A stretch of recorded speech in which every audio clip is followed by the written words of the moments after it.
It's a summer morning on a little island off the northeast coast of England. The year is 793. The place is a monastery called Lindisfarne, and the monks who live there are doing what they do every single day: praying, copying books by hand, growing their food. It's quiet. It's the kind of quiet that's been the same for over 100 years. And then somebody looks out at the water and sees ships. Not trading ships. Not anyone they know. Long, low boats with a single square sail and a row of round shields down the side, coming in fast, heading straight for the beach.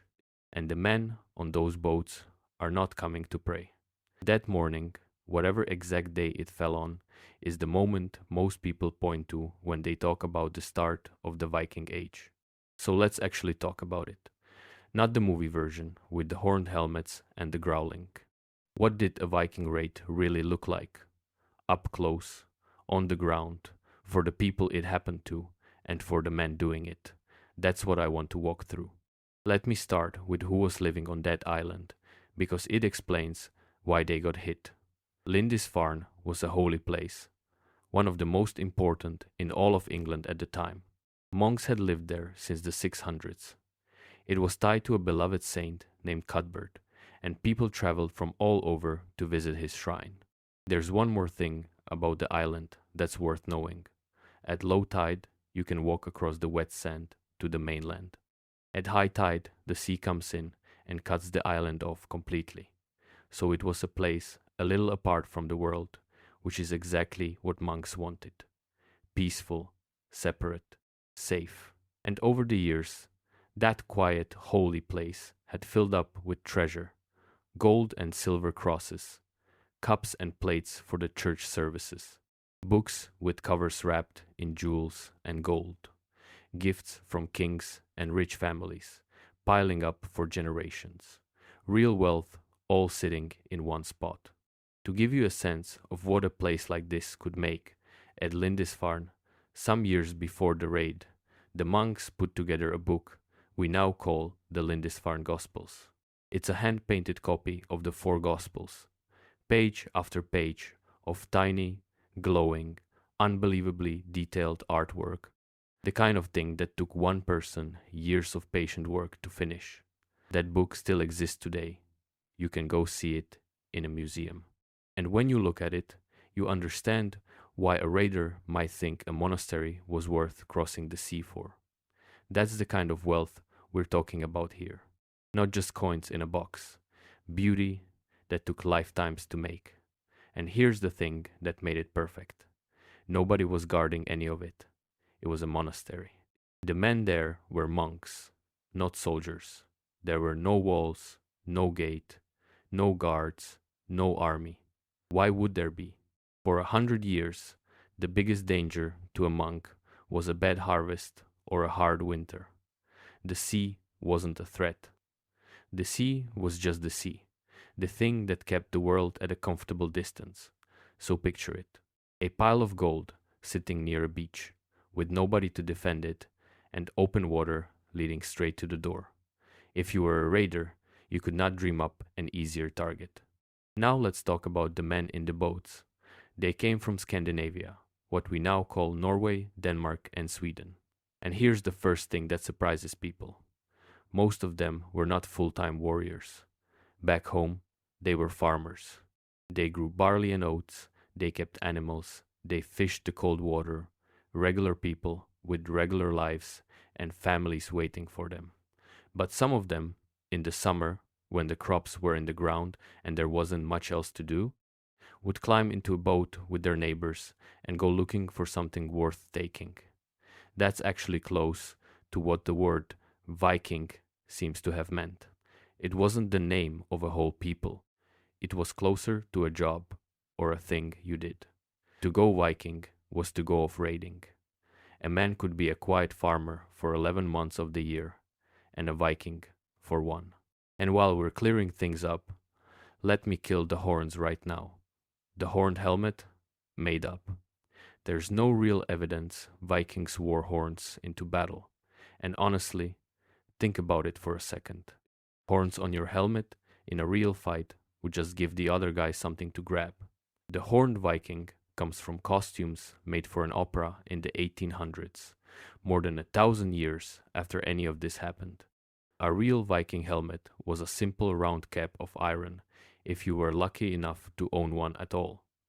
Plenty of these men had a padded cap, or nothing on their head but hair. So that's who's coming. Not monsters, farmers with weapons, and a very, very good boat. That boat, by the way, is the whole reason any of this worked. The longship might be the most important thing the Vikings ever built. It was long and narrow and light, made from thin planks of wood that overlapped each other and were fixed together so the whole hull could flex and ride the waves instead of fighting them. And it sat very shallow in the water. That shallow part is the secret. Most ships back then needed deep water and a proper harbor to come in. A longship didn't. It could run right up onto a flat beach. The men could jump straight out into the surf, do what they came for, and shove off again before anyone even understood what was happening. It had a sail for crossing the open sea, and rows of oars for when the wind died, or for slipping quietly up a river. A raiding ship carried something like 25 or 30 men. The really big ones could hold 70 or 80. We don't have an exact count for how many turned up at Lindisfarne, but picture a few boatloads of armed men landing all at once, with no warning at all. There's one thing about those sea voyages worth stopping on, because it's easy to skip past. They had no compass, nothing like the instruments a sailor would lean on later. They found their way by the sun and the stars, by the color of the water, by the flight of birds, by the shape of a coastline they'd learned by heart, and by plain memory handed down from older sailors who'd made the trip before. Crossing open water like that, in an open boat, with the weather able to turn on you at any hour, was its own kind of skill. It took years to learn, and it took real nerve. These weren't men stumbling onto England by luck. They knew how to get places. So here's what the raid actually looked like. The whole point was speed and surprise. You didn't want a fair fight. You didn't want a fight at all, if you could help it. The plan was to hit a soft target so fast that it was over, before anyone could pull themselves together to stop you. The ships come in at the beach. The men are out and moving before the boats have even fully stopped. Most of them are carrying a spear and a round wooden shield and an axe on the belt. The spear was the main weapon because it was cheap and anyone could own one. The axe was a tool as much as a weapon, the same thing you'd use to split wood at home.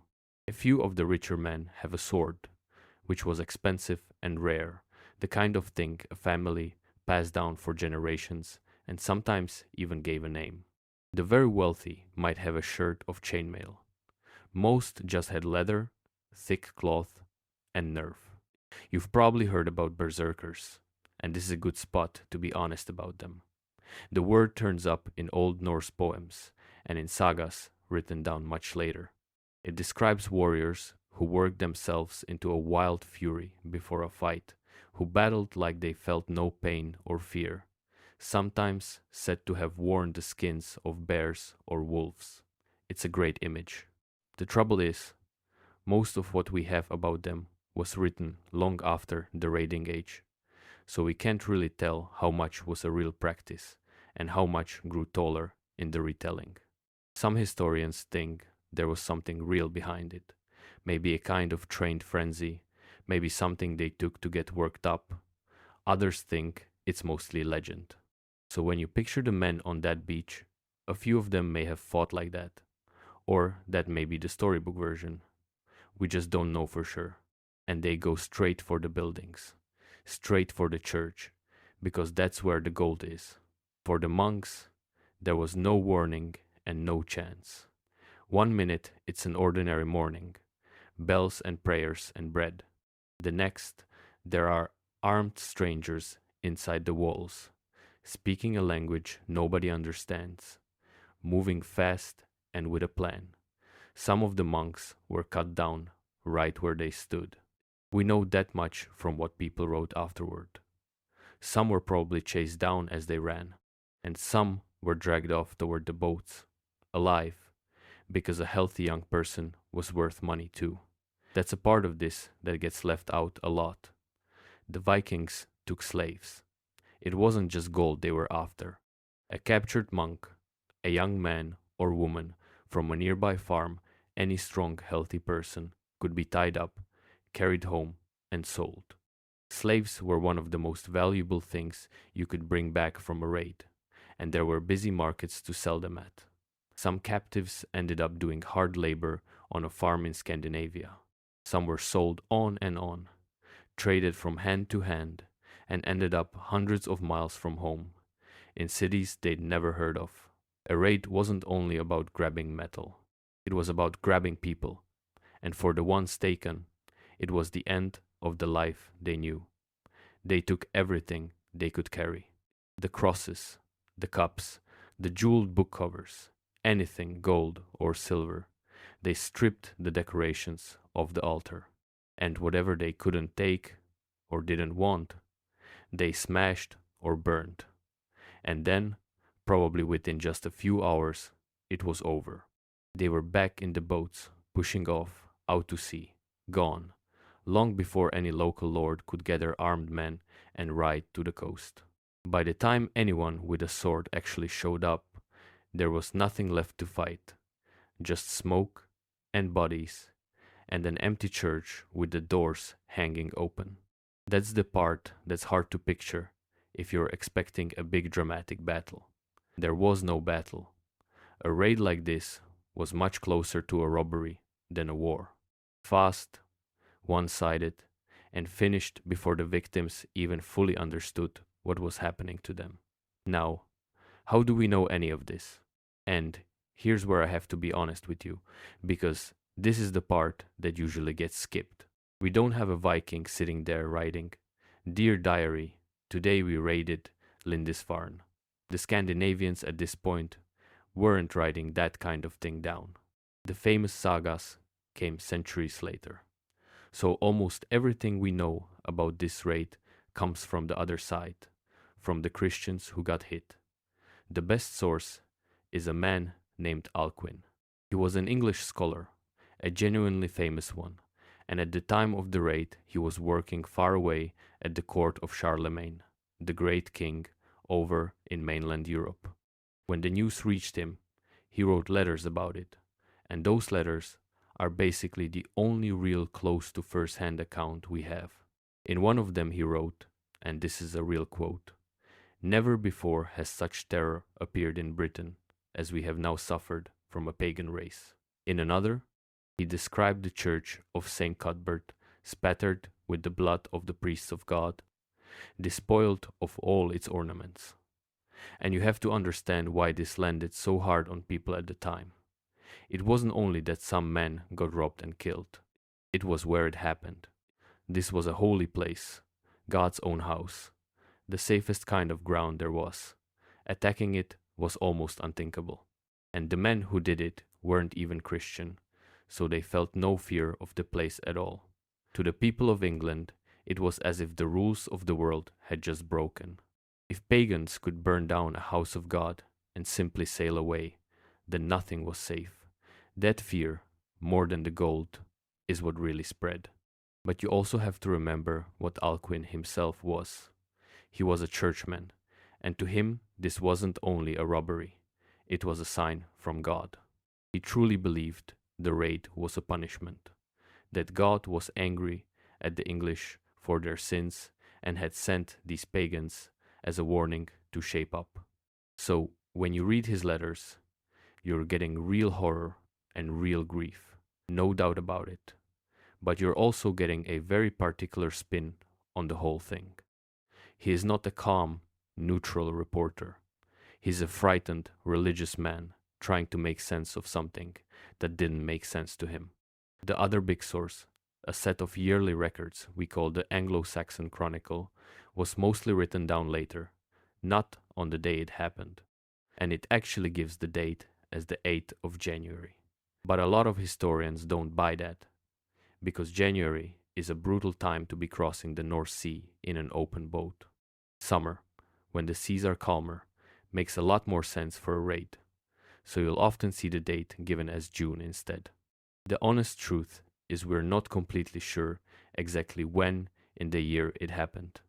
That's the kind of small fact that gets lost across 1200 years. Here's another honest wrinkle. Lindisfarne gets called the start of the Viking Age, but it wasn't actually the first time Vikings ever showed up in England. A few years earlier, around 789, three ships landed on the south coast at a place called Portland. A local official rode down to meet them. He seems to have thought they were traders, and he tried to bring them to the king's estate, the normal way you'd handle foreign merchants who'd just arrived. They killed him. He may well be the first English person we know of by role who died at Viking hands. But that story was written down by someone setting it all down almost 200 years afterward. So, take the little details with a grain of salt. The reason Lindisfarne is the one everybody remembers isn't that it came first. It's that it was a holy place. The very last place on earth anyone thought was in danger. And it happened to get written about by a famous man. It hit people right in the heart. That's why it stuck. So why did all of this kick off when it did? Why the sudden burst of raiding at the end of the 700s? Honestly, historians still argue about it, and I don't think there's one clean answer. Part of it was probably the ships themselves. The Scandinavians had spent generations quietly getting better and better at building boats, and by this point, they had the technology to cross open water and strike far from home in a way nobody expected. Part of it was money. There was serious wealth just sitting in these European towns and monasteries, undefended, and word got around fast. And part of it may have been pressure back home. Maybe not enough good farmland to go around. Maybe fights over power that pushed ambitious young men to go look for their fortune somewhere else. It was probably all of those things at once, tangled together. Anyone who tells you it was one single, tidy reason is guessing. Whatever started it, once it started, it did not stop, and it changed shape. The raid on Lindisfarne was a smash and grab. Hit the coast, take the gold, run home before winter. And for a while, that's all raiding was. Almost a summer job. They'd sail over, rob a monastery or a town near the water, and sail back to Scandinavia with the loot and the captives in time for the harvest. In the years right after Lindisfarne, they hit more places like it, other rich, exposed monasteries up and down the coasts and islands. The fear spread with them.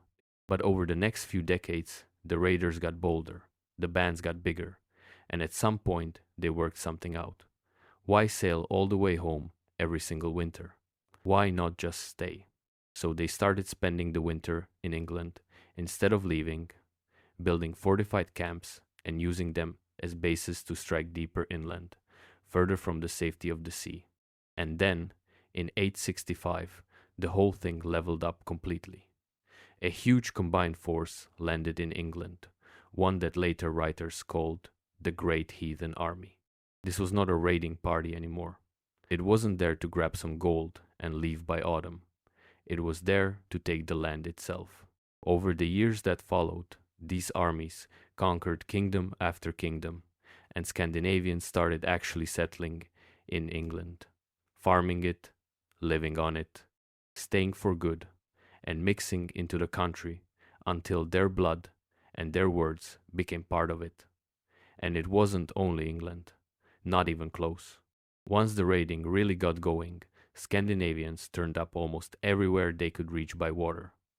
They raided and then settled in Ireland, and a camp of theirs grew into the city we now call Dublin. They sailed up the rivers of what's now France, and more than once they laid siege to Paris. They pushed east, down the long rivers of Eastern Europe, trading and raiding all the way to the edge of the Byzantine Empire and its capital, a city so rich it must have looked like a dream to them. Some of them ended up serving the emperor there as his personal guards. Others went the opposite way, west across the empty ocean, and they settled Iceland. They reached Greenland, and a few of them even landed on the coast of North America, about 500 years before Columbus. So this thing that started with a few boats on an English beach ended up touching an enormous stretch of the world. There's one more detail from later that says a lot about how all of this actually felt to live through. A bit more than 80 years after that first raid, the monks, who still lived on Lindisfarne, finally gave up. The danger had just become too much to bear. So they packed up and left the island for good, and they carried the body of Saint Cuthbert with them, coffin and all, and they wandered for years, looking for a safe place to finally set him down. Picture that. A community that had sat quietly on one small island for centuries, now out on the roads of England, carrying its dead saint on its shoulders, all because of ships. That's what the age of raids did to people, stretched out over a lifetime. So the whole story runs from a few boats full of part-time raiders on a quiet beach, all the way to armies carving up a country, settlers moving in, and a frightened community carrying its saint down the road. And it traces back to mornings like the one at Lindisfarne. That's what a Viking raid actually was, in the end. Not a grand battle between armies. A fast, brutal robbery by a few boatloads of men who picked the softest, richest target they could find, took whatever they could carry, grabbed people to sell, and were gone by the time help arrived. The thing that made them so frightening wasn't that they were unstoppable monsters, it's that they came from the one direction nobody was watching. The sea had always just been the sea. And then, on one ordinary morning, it wasn't.